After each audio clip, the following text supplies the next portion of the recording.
Welcome once again to Auto Mundial, the weekly home of all the latest motoring news and reviews. This week, the electric Mini gets a scoop of red paint details and a dollop of power. We've also got the brand new Jeep Compass, but can its new form do any better than the outgoing model? Plus, BMW has something a little special for show and tell. That's all coming up. First though, the news.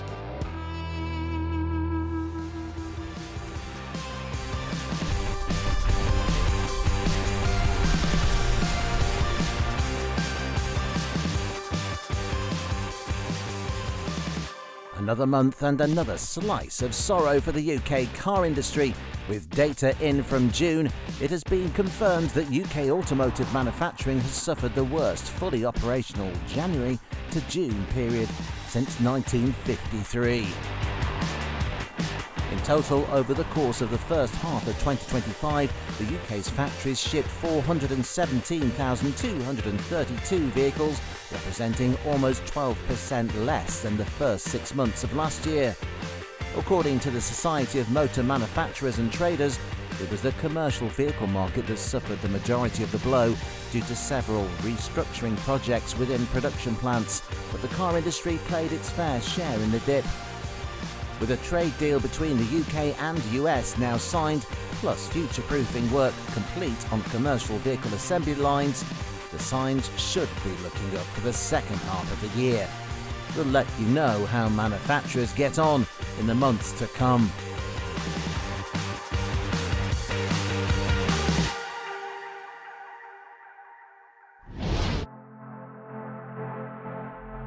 A few weeks ago, we took a look at the £30,000 all-electric Mini as one of the best compact family city cars.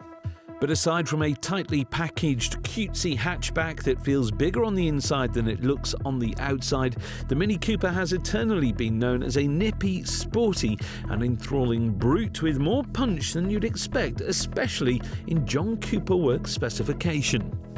Well, now the JCW badge has made its way into the new age as Mini has assembled all the hot trim, eye-catching accents and performance-oriented underpinnings. Say hello to the Mini Cooper JCW Electric.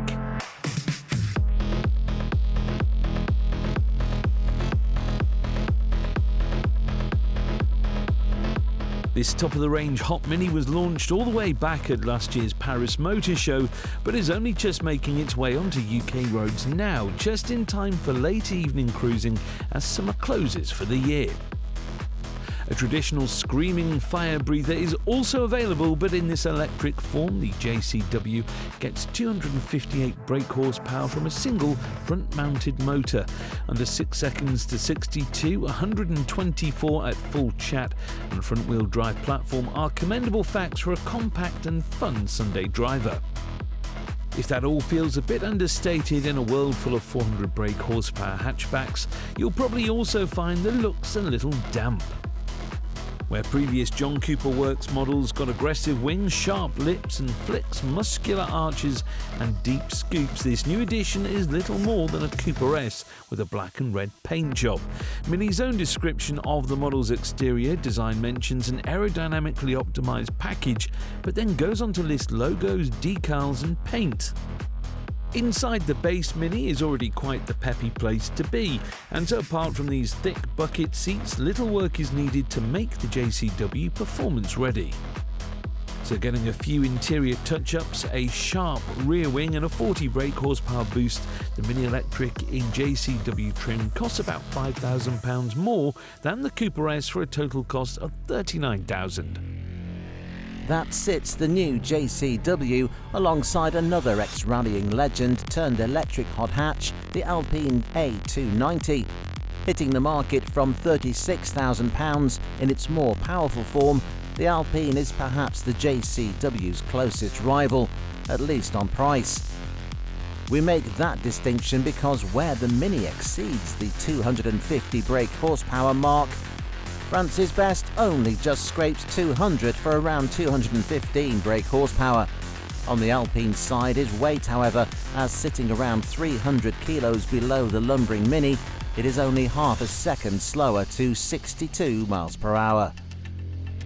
Based on the Renault 5, the A290 gets the same 52 kilowatt-hour battery, good for 236 miles, marginally less than the Mini. Visually making more of an effort than John Cooper's work with its aggressive grille and crossed-out rally lights plus wider arches and a bit of a diffuser, all unavailable with the equivalent Renault, we do prefer the looks of the Alpine. Unless shiny stickers are your thing, you're far more likely to get caught staring at this French model. Inside, the Alpine is very Renault 5 with its dual screens and dashboard shelf. However, a sportified steering wheel complete with red overtake boost button, snug sports seats and rejigged centre console are nice nods to the A290's capabilities. Nicer leather and aluminium trim are additional touches over the Renault 5 for your money.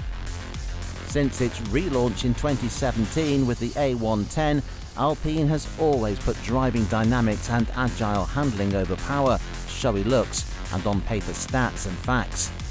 Sporting a limited slip differential and an infamously lively rear end, it would seem that this is also the case here.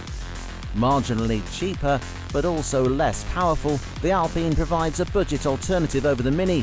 But if you want an actual sports hot hatch rather than a show-off's dream, budget is no bad thing.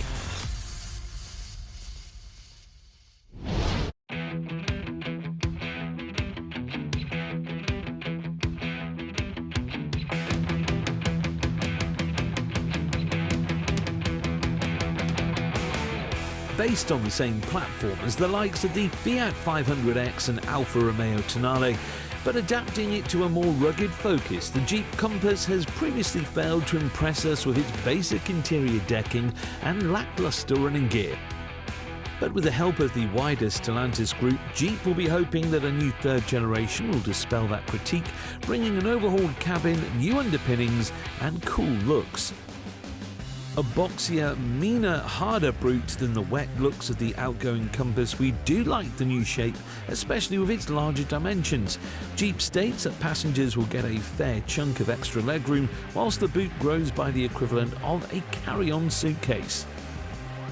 One of our main gripes with the old car was its dated cabin, but with a larger 16-inch touchscreen and a nicer layout, that does look to have been resolved, though we do look forward to jumping aboard and comparing the upholstery quality. Based on the STLA Medium platform, a base unveiled just a year ago that it shares with the new Peugeot 3008 and Vauxhall Grandland, the Jeep Compass gets 5 different power solutions. However, currently only in first edition trim level, just 2 are available for order as we speak.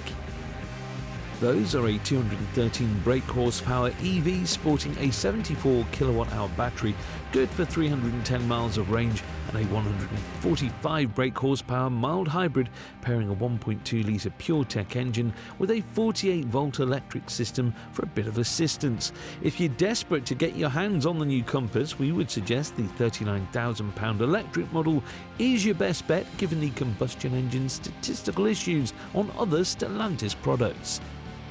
However, should you wait a little longer, the popular 4xe drivetrain we like on the Avenger will make its way to the new Compass sporting 195 plug-in ponies.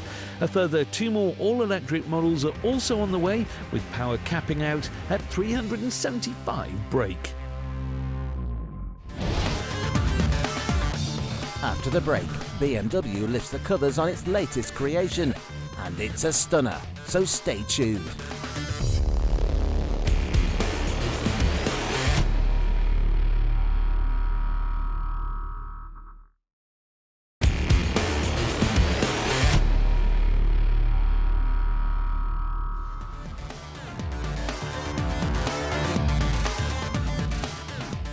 Welcome back. Coming up, one of the most gorgeous modern production cars you'll see all year.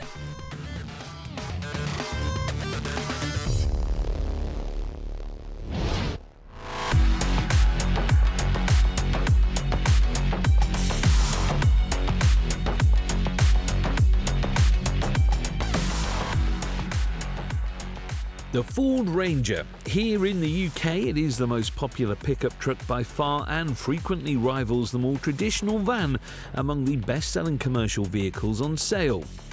But there's one issue with a large off-road ready daily driver turned build site workhorse, and that is chunky tyres and blaring engines are not conducive to fuel economy. Now though, that all changes as the Blue Oval has unveiled a plug-in hybrid Ranger as part of a wide-reaching facelift.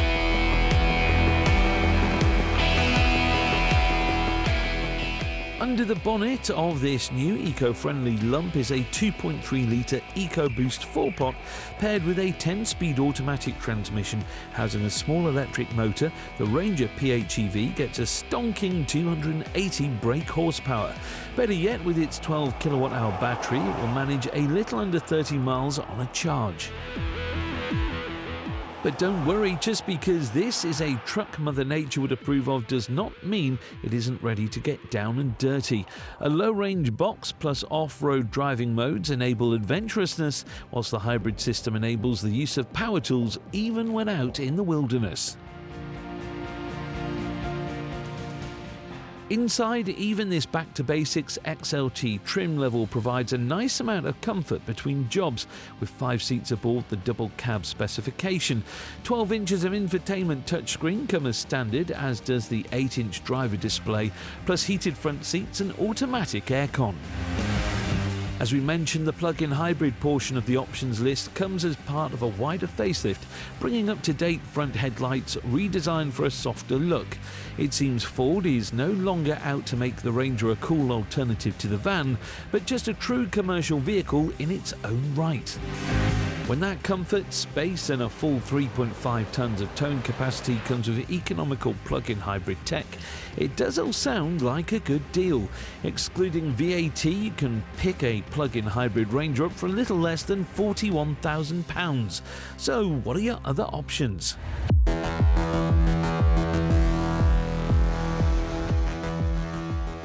Well, if it's plug-in hybrid tech you're looking for, you won't be looking for long. The Ford is the only option on the UK market today. If you can settle for a mild hybrid, however, the Toyota Hilux has very recently turned eco-warrior, supplementing the 2.8-litre turbo diesel that comes as standard with a small 48-volt hybrid system. Acting as a helpful starter motor with a little oomph to get you going from rest to traffic, the Hilux in hybrid form does offer fuel economy gains at low speeds over the standard model, but it will never prove as frugal as the Ranger. Inside, boasting the range-topping Invincible X trim level, this model gets nice faux leather upholstery and plenty of chunky physical buttons for its many standard features. However, we would not say that it offers significant comfort over its rival, and will certainly pale in comparison of higher trim level Blue Ovals. Despite lacking the interior comfort and failing to offer plug-in tech, the Toyota Hilux Hybrid costs over £41,500 due to the powertrain only being available in the top Invincible X trim level. Sadly, that renders this particular contest null and void, as we simply cannot recommend this Japanese entrant over the far more advanced Ford.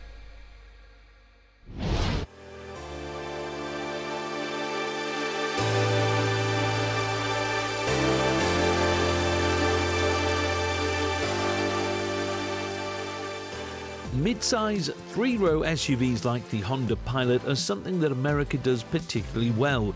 They both satisfy the desire for plenty of space on paper without going all out on a full-size luxury product.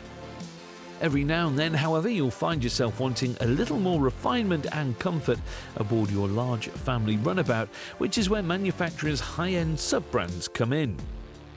This is the Acura MDX, and based on the same platform as the Honda Pilot, it takes what the lowest spec model offers but glams it up a little for a cruising experience worthy of that 6-figure salary you just earned.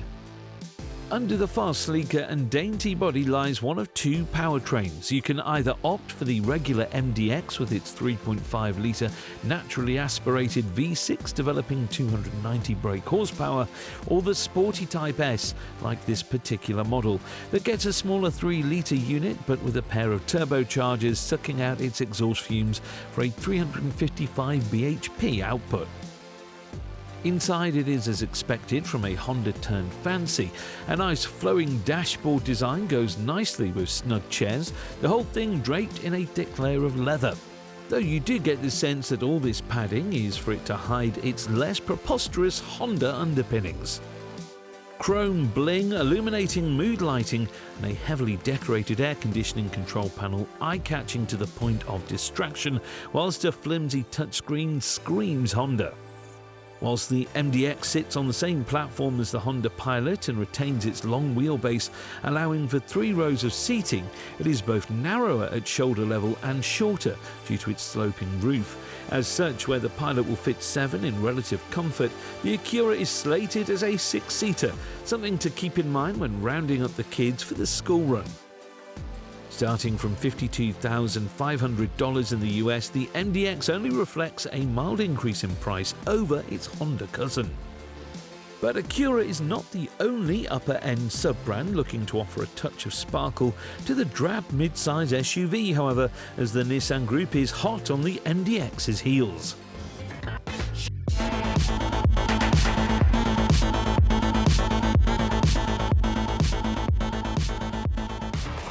This is the INFINITI QX60, essentially a Nissan Murano with a fresh layer of makeup and a bit of a rear-end extension to fit an MDX rivaling third row of seats. Unlike the Acura, which takes a boxy off-roader and transforms it into a sleek and stylish citygoer, INFINITI has taken the almost coupe Murano and given it the silhouette of a school bus. Right angles, flat panels and a bold design language are all signs of the QX60's ambition to resemble the manufacturer's range-topping QX80. Inside, the INFINITI does a better job of hiding its low-budget roots, totally overhauling its cabin design. Where the Acura is embarrassed by its lineage, the QX60 has put the effort into making something of itself. Fancy quilted leather, a wraparound air vent design, chunky standalone screen and physical aircon buttons are details to distinguish this classier model from the Nissan nameplate. Nevertheless, it does benefit from the odd whiff from the Japanese manufacturer, like its Google built-in infotainment software, one of our favourite systems on the market. Pro Pilot Assist is Nissan's own driver assist tech that also nicely toes the line between helpful and invasive. Luggage capacity in the boot is somewhat less than the Acura due to INFINITI giving the third row of seats a little more legroom. Under the long bonnet sits just one power unit offering, a 2-litre turbo 4-pot, good for 268 brake horsepower. That might sound meagre versus the Acura, but that doesn't stop it from towing a whole 450 kilos more, all whilst getting a few more miles per gallon on paper. The price for opting for what is on paper the better car? A saving of $1,000. Yes, the INFINITI costs about $1,000 less than the Acura, hitting the market from $51,500.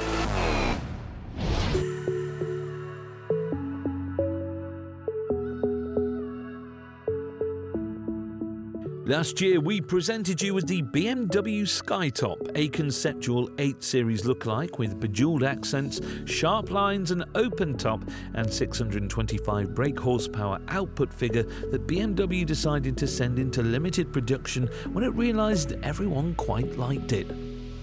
Well, now there's a new continuation of the 8 Series, but this time you can enjoy it whatever the weather without worrying about the effects of rainwater on your diamond-encrusted leather upholstery. Say hello to the BMW Speedtop, and yes, it is pretty stunning, isn't it?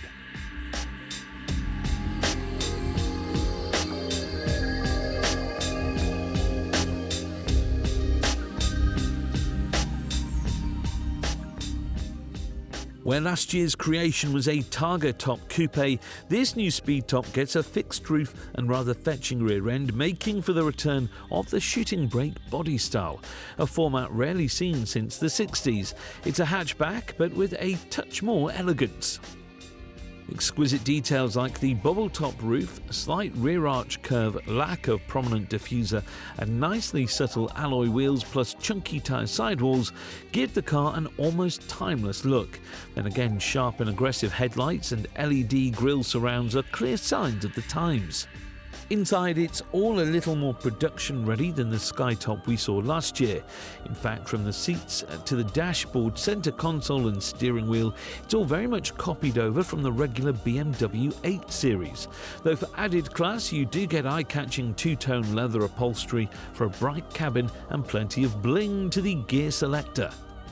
Sporting what BMW describes as the most powerful V8 in its arsenal, all that glamour hides a secret anger that comes out at a press of your right foot.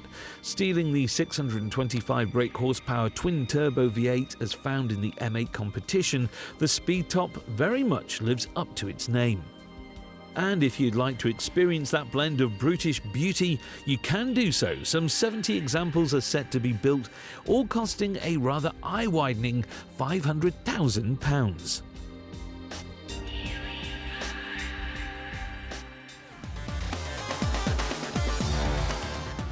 That's all the elegance we have time for this week.